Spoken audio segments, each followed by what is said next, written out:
Hello friends, welcome to SF education current affair through MCQ की series में आज हम 27 और 28 अक्टूबर के करंट अफेयर को डिस्कस करेंगे। तो जो वीडियो को फर्स्ट टाइम देख रहे हो तो चैनल को सब्सक्राइब करके बेल आइकन को ऑन कर लीजिए ताकि आपको लेटेस्ट और न्यू अपडेट नोटिफिकेशन की हैं वो अच्छे तरीके से आपको मिलती रहे। ठीक है, और आज की वीडियो में हम अपनी द हिंदू जो पीआईबी करंट अफेयर की सीरीज़ है उसी को आगे बढ़ाने वाले हैं, उसी के 10 इंपॉर्टेंट करंट अफेयर को डिस्कस करेंगे। तो जो भी न्यू है वो अच्छे तरीके से समझ ले, सारे पूरा वीडियो को लास्ट तक देखें ताकि आपके जो भी डाउट्स हैं वो अच्छे तरीके से क्लियर हो जाएँ। चलिए, न्यू स्टूडेंट्स के लिए मार्किंग स्कीम को बता देते हूँ।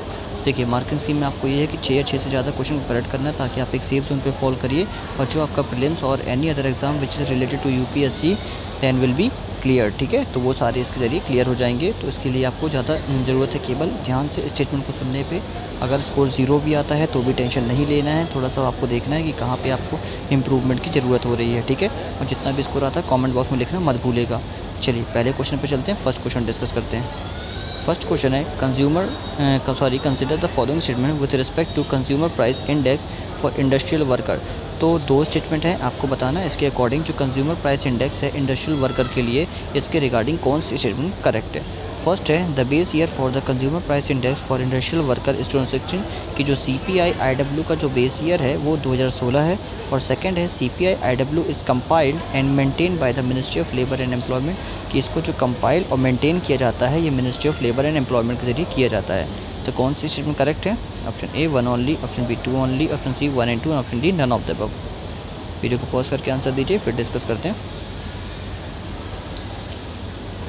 चलिए देख लेते हैं। देखिए, इसका जो राइट आंसर है आपका ऑप्शन सी है। ऑप्शन सी मतलब आपकी दोनों की दोनों स्टेटमेंट आपकी यहाँ पे करेक्ट है कि बेस ईयर 2016 ही है, और जो इसको कंपाइल और मेंटेन करने वाली ministry of labour and employment है। ठीक है, तो राइट आंसर सी हो गया है। नेक्स्ट क्वेश्चन पे चलते हैं, थोड़ी सी चीज़ें और डिस्कस कर लेते हैं फिर चलते हैं। बट आज का वीडियो थोड़ा सा जल्दी ख़त्म करेंगे क्योंकि मुझे कुछ काम से भी बाहर जाना है, बहुत इंपॉर्टेंट है। इसलिए कि इसमें जो वेटेज है, देखिए पहला चीज़ें ये हैं इंपॉर्टेंट कि जो वेट है स्पेंडिंग करने का हाउसिंग क्लोथिंग में ये इंक्रीज़ कर दिया गया है 15.2% से 17%।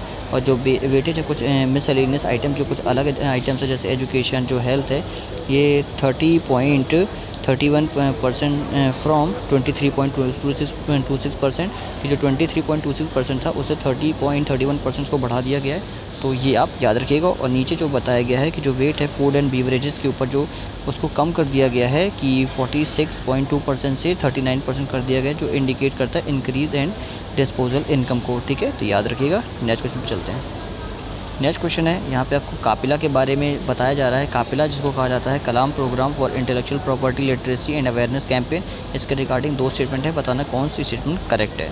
ठीक है, फर्स्ट है it is launch by the Indian ministry of human resource and development. And second है कि under this campaign students pursuing education in higher education institution will get information about the correct system of application process for patterning their invention, कि जिस तरीके से invention को pattern किया जाता है उसके अकॉर्डिंग जो स्टूडेंट्स हैं जो इस कैंपेन से जुड़े हैं वो हायर एजुकेशन इंस्टीट्यूशंस में जुड़ सकेंगे और उसके रिगार्डिंग करेक्ट इन्फॉर्मेशन प्राप्त कर सकेंगे। तो कौन सी स्टेटमेंट करेक्ट है? Option A 1 only, option B 2 only, option C 1 and 2, option D none of the above. Video को पॉज करके आंसर दीजिए, फिर डिस्कस करते हैं इसके बारे में। चलिए, होपफुली आपने आंसर सोच लिया होगा। देख लेते हैं राइट आंसर क्या। सबसे पहले देखो सेकंड जो इजी स्टेटमेंट को पकड़िए जो आपको सरल लगे। देखिए, यहाँ कापिला में लिटरेसी और अवेयरनेस की बात की जा रही है। ठीक है, और यहाँ पे इंटेलेक्चुअल प्रॉपर्टी राइट्स के बारे में बात की, तो सेकंड स्टेटमेंट जहाँ तक है कुछ ना कुछ हद से ये करेक्ट हो जाती है। तो राइट आंसर आपका सेकंड आपका करेक्ट है। और पहले स्टेटमेंट जो दी है कि ministry of human resource development ने इसको लॉन्च किया है, तो देखिए ये गलत है। इसको मिनिस्ट्री ऑफ जो आपकी एजुकेशन मिनिस्ट्री उसने लॉन्च किया, जिसका नाम अभी रिसेंटली चेंज कर दिया गया। तो राइट आंसर आपका ऑप्शन बी हो जाता है। Option B will be your right answer. ठीक है, नेक्स्ट क्वेश्चन पे चलते हैं, नेक्स्ट क्वेश्चन डिस्कस करते हैं। ठीक है, बस याद रखना इसको एजुकेशन मिनिस्टर उन्होंने लॉन्च किया है, और जो अभी रिसेंटली मिनिस्ट्री जो चेंज हो गई है उसके ज़रिए। ठीक है, तो ये कुछ इंपॉर्टेंट चीज़ है। और इसके लिए जो USD 5 ट्रिलियन इकॉनमी जो हमारा 24-25 तक बनाने का जो प्लान है उसमें ये काफ़ी हेल्पफुल भी होगा। तो अगर कहीं एजुकेशन के बारे में ज़रूर लिखिएगा इसको। ठीक है, कापिला स्कीम के बारे में। चलिए नेक्स्ट क्वेश्चन पे चलते हैं। नेक्स्ट क्वेश्चन पे इसके बारे में डिस्कस करेंगे। और ये जरूर याद रखना, इसको जो अभी 89th बर्थ एनिवर्सरी थी डॉक्टर APJ अब्दुल कलाम की, उन्हीं के ऊपर ये स्कीम स्टार्ट की गई थी। ठीक है, चलिए थर्ड क्वेश्चन है, Himalayan brown bear were recently in news as categorise under which category. जो हिमालयन ब्राउन बियर है ये अभी रिसेंटली न्यूज़ में थे, आपको बताना है किस कैटेगरी के अंदर फॉल करते हैं। Option A critically endangered, option B endangered, option C vulnerable, option D extant. Video को पॉज करके आंसर दीजिए, फिर डिस्कस करते हैं। चलिए, इसका जो राइट आंसर है आपका ऑप्शन ए है। ऑप्शन ए, जो ये बियर होते हैं, जो हिमालयन ब्राउन बियर होंगे, आपने देखा होगा वाइट कलर के कुछ दिखते हैं ये, ठीक है, ये क्रिटिकली एंडेंजर्ड कैटेगरी में आते हैं, ठीक है। तो याद रखिएगा ए विल बी आपका राइट आंसर हो गया, ठीक है। चलिए नेक्स्ट क्वेश्चन पे चलते हैं, नेक्स्ट क्वेश्चन डिस्कस करते हैं। फोर्थ क्वेश्चन है, कंसिडर द फॉलोइंग स्टेटमेंट। आपको दो स्टेटमेंट है, बताना कौन सी स्टेटमेंट करेक्ट है। India's first ever sea plane service is going to start in Gujarat, कि इंडिया की पहली सी प्लेन सर्विस गुजरात से स्टार्ट होने वाली है। और सेकंड है, sea plane service comes under the ministry of water resource, river development and Ganga rejuvenation, की जो सी प्लेन सर्विस है ये मिनिस्ट्री ऑफ वाटर रिसोर्स के तहत, river development and Ganga rejuvenation के तहत आती है।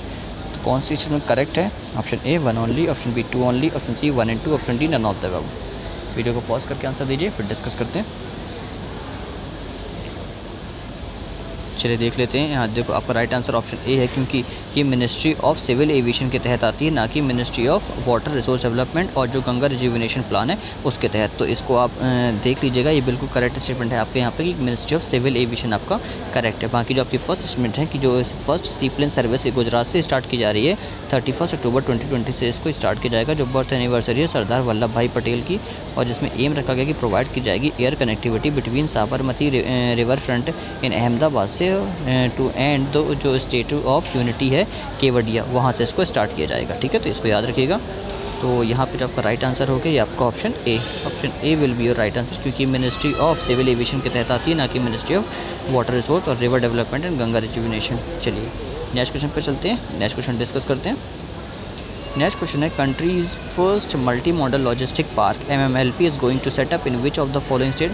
बहुत इंपॉर्टेंट क्वेश्चन है, वेरी इंपॉर्टेंट क्वेश्चन, कि मल्टी मॉडल लॉजिस्टिक पार्क जो कंट्री का पहला ऐसा पार्क है, ये कहाँ पे इसको इस्टेब्लिश किया जा रहा है। Option A Assam, option B Uttar Pradesh, option C Kerala, option D Odisha. Video को पॉज करके आंसर दीजिए, फिर डिस्कस करते हैं। चलो होपफुली आपने आंसर सोच लिया होगा। इसका जो राइट आंसर है आपका ऑप्शन ए है। असम के अंदर इस तरीके का फर्स्ट टाइम MMLP नाम का ये प्रोग्राम ये स्टार्ट किया जा रहा है। जो union minister of road transport and highway है, उन्होंने ये लेट डाउन, ये फाउंडेशन को लेट डाउन किया है, और इसमें जो ये कंट्री का फर्स्ट ऐसा मल्टी मॉडल लॉजिस्टिक पार्क इसको रखा जा रहा है, जो जोगी होपा इन आसाम के अंदर इसको रखा जाएगा, ठीक है। ये डेवलप किया जा रहा है अंडर द भारतमाला परियोजना of the government of India project, ठीक है। आप मुझे बताएंगे भारतमाला परियोजना ये क्या है, इसको एक लाइन में डिफाइन करिएगा कमेंट बॉक्स में, ठीक है। चलिए इसके बारे में यही इंपॉर्टेंट चीज़ थी। और ये जो पार्क है ये रिड्यूस करेगा जो trade cost 10% and have cargo capacity of 13 million metric ton, ठीक है। तो जो 13 million metric ton per year इतना कार्गो ये कैरी करेगा, और इसमें जो ट्रेड कॉस्ट रहेगा ये भी 10% रिड्यूस रहेगा, ठीक है। चलिए नेक्स्ट क्वेश्चन पे चलते हैं। नेक्स्ट क्वेश्चन है, कंसिडर द फॉलोइंग स्टेटमेंट। दो स्टेटमेंट है, बताना कौन सी स्टेटमेंट करेक्ट है।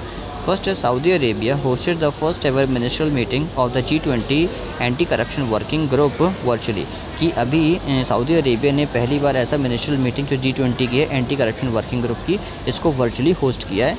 सेकंड है, currently India holds the presidency of G20, की अभी प्रेजेंट में G20 की जो प्रेसिडेंसी है इंडिया होस्ट कर रहा है। कौन सी स्टेटमेंट करेक्ट है? Option A 1 only, option B 2 only, option C 1 and 2, option D none of the above. Video को पॉज करके आंसर दीजिए, फिर डिस्कस करते हैं। चलो देख लेते हैं राइट आंसर क्या है। इसका जो राइट आंसर है ये आपका ऑप्शन ए है, कि सऊदी अरेबिया अभी जो G20 की एंटी करप्शन वर्किंग ग्रुप की वर्चुअली मीटिंग इसने सऊदी अरेबिया ने होस्ट किया है, और साथ ही साथ जो G20 की जो प्रेसिडेंसी है ये भी सऊदी अरेबिया ही इसको होल्ड करके रखा है। तो सेकंड में जो आपके दी इंडिया होल्ड कर रहा है ये रॉन्ग है, इसलिए आपका राइट आंसर यहाँ पे ए हो जाता है। A will be your right answer. चलिए नेक्स्ट क्वेश्चन पे चलते हैं। ये इसके बारे में इंपॉर्टेंट चीज़ थी, इसके बारे में लिख दीजिएगा और मुझे बताइएगा G20 जो इनिशिएटिव इसके अंदर कौन कौन सी 20 कंट्रीज़ आती हैं नीचे कमेंट बॉक्स में, और इसको कब इसको बनाया गया था, ठीक है। चलिए नेक्स्ट क्वेश्चन पे चलते हैं। 7th क्वेश्चन है, consider the following statement with respect to world economic outlook. तो वर्ल्ड इकोनॉमिक आउटलुक के ऊपर दो स्टेटमेंट हैं, बताना कौन सी स्टेटमेंट करेक्ट है। First, according to report India's GDP will witness a contraction of over 10%, की इसके अकॉर्डिंग जो इंडिया की GDP है 10% तक कॉन्ट्रैक्ट हो सकती है, जैसा देखा गया है। और सेकंड है, it is a survey release thrice a year by international monetary fund, की जो सर्वे है इसको 3 साल में एक बार इंटरनेशनल मॉनेटरी फंड निकालता है। कौन सी चीज़ में करेक्ट है? Option A 1 only, option B 2 only, option C 1 and 2, option D none of the above. Video को पॉज कर लीजिए, आंसर दीजिए, फिर डिस्कस करते हैं। चलो देख लेते हैं राइट आंसर क्या है। देखो सबसे पहले स्टेटमेंट देखते हैं कि क्या जो वर्ल्ड इकोनॉमिक आउटलुक है इस रिपोर्ट में जो बताया गया है कि 10% जो जीडीपी है ये कॉन्ट्रैक्ट होगी इंडिया की, ये कि बिल्कुल करेक्ट है। और ये भी इंपॉर्टेंट है कि वर्ल्ड इकोनॉमिक आउटलुक निकालता कौन है, तो इंटरनेशनल मॉनेटरी फंड निकालता है, but not thrice, it is twice, ठीक है, ये ट्वाइस, ठीक है, हर 2 साल में एक बार निकालता है। सेकंड फ्रेंड आपकी यहाँ से रॉन्ग हो जाती है, बट याद रखिएगा वर्ल्ड इकोनॉमिक आउटलुक ये इंटरनेशनल मॉनेटरी फंड ही निकालता है। राइट आंसर आपका यहाँ पर भी ए हो जाएगा, A will be your right answer. चलिए नेक्स्ट क्वेश्चन पे चलते हैं, नेक्स्ट क्वेश्चन डिस्कस करेंगे, ठीक है। बाकी जो इंपॉर्टेंट चीज़ें थी वो यही थी, चाहो तो आप यहाँ पे थोड़ा सा वीडियो को पॉज करके कुछ 2-3 चीज़ें और मैंने यहाँ बताया उसको आप यहाँ पे डिस्कस कर सकते हैं कि जो ग्लोबल ग्रोथ है वो कॉन्ट्रैक्ट करेगा 4.4% 2020 में जो हुआ है, और जो आपका ब्राउन बोरिस बैक है ये 5.2% 2021 तक, ठीक है। तो ये याद रखिएगा। कुछ और चीज़ें चाहो तो आप वीडियो को पॉज करके पढ़ सकते हैं, हालांकि जो इंपॉर्टेंट था वो हमने देख लिया कि जो वर्ल्ड इकोनॉमिक आउटलुक है ये इंटरनेशनल मॉनेटरी फंड तैयार करता है, और इसने इंडिया की जो जीडीपी ग्रोथ है इसको 10% तक विटनेस किया है। चलिए 8th क्वेश्चन है, Kabartal wetland which was recently designated as Ramsar site is located in which of the following state. कि भी रिसेंटली कबरतला वेटलैंड को रामसर साइट का डेजिग्नेशन दिया गया है रामसर साइट के अंदर, तो ये कहाँ से लोकेट करती है, ठीक है। Very very very important question, किसी भी एग्जाम में पूछा सकता है, not only in UPSC, any state पीछे और एनी स्टेट गवर्नमेंट एग्जाम, ठीक है। तो याद रखिएगा option A Karnataka, option B Kerala, option C Jharkhand, option D Bihar. Video को पॉज करके आंसर दीजिए, फिर डिस्कस करते हैं। चलो इसका जो राइट आंसर है ऑप्शन आपका डी है, बिहार गवर्नमेंट के द्वारा ये इनिशिएटिव लिया गया है। याद रखिएगा रिसेंटली कबरतला जो वेटलैंड है जो अभी एशियन कंजर्वेशन रिजर्व जो उत्तराखंड के अंदर आता है, ठीक है, इन दोनों को क्या किया गया है, ये दोनों जन को जो आपका एशियन कंजर्वेशन रिजर्व है जो उत्तराखंड के अंदर आता है और जो कबरतला वेटलैंड है बिहार, इन दोनों को डेजिग्नेट किया गया। तो याद रखिएगा।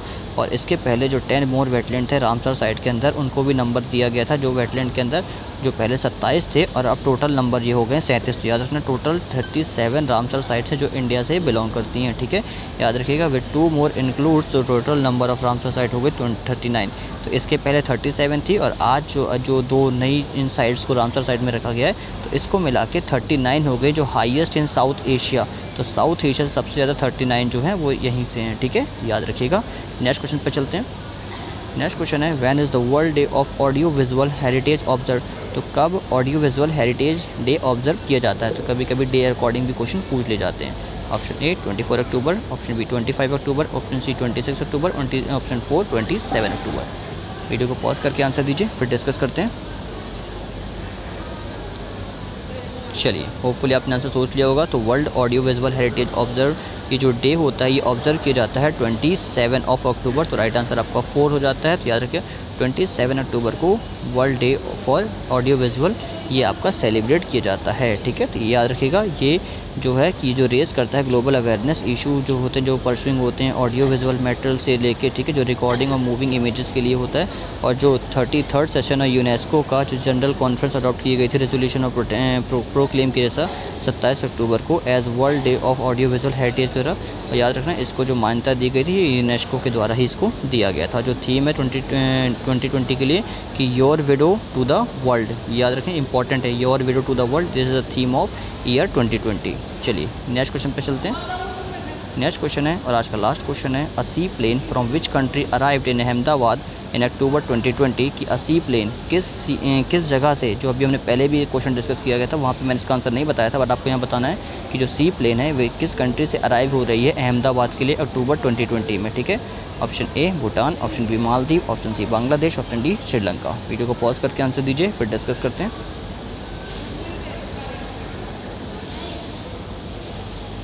चलो इसका जो राइट आंसर है ये आपका ऑप्शन बी है, मालदीव गवर्नमेंट के मतलब मालदीव जो है वहाँ से एक सी प्लेन हमने अहमदाबाद के लिए अराइव करवाया है, ठीक है। तो याद रखिएगा कि जो सी प्लेन है मालदीव से अराइव हो रहा है अहमदाबाद को 26 अक्टूबर 2020 को। और ये जो सी प्लेन है ये कनेक्ट करेगा Sabarmati river front in Ahmedabad, जैसा कि अभी हमने डिस्कस किया था, जो गुजरात में है, और जो Statue of Unity in Kevadia Narmada district के अंदर, ठीक है। तो याद रखिएगा जो प्राइम मिनिस्टर नरेंद्र मोदी हैं इसने ऑफिशियली इसको इनॉग्रेट किया इस फ्लाइट को 13 अक्टूबर 2020 में। ये कहाँ जाएगी, अपने भारत में जाएगा, ठीक है। तो इसको याद रखिएगा, तभी इसका इनॉग्रेशन 30 अक्टूबर 2020 को किया जाएगा, ठीक है, नरेंद्र मोदी के ज़रिए।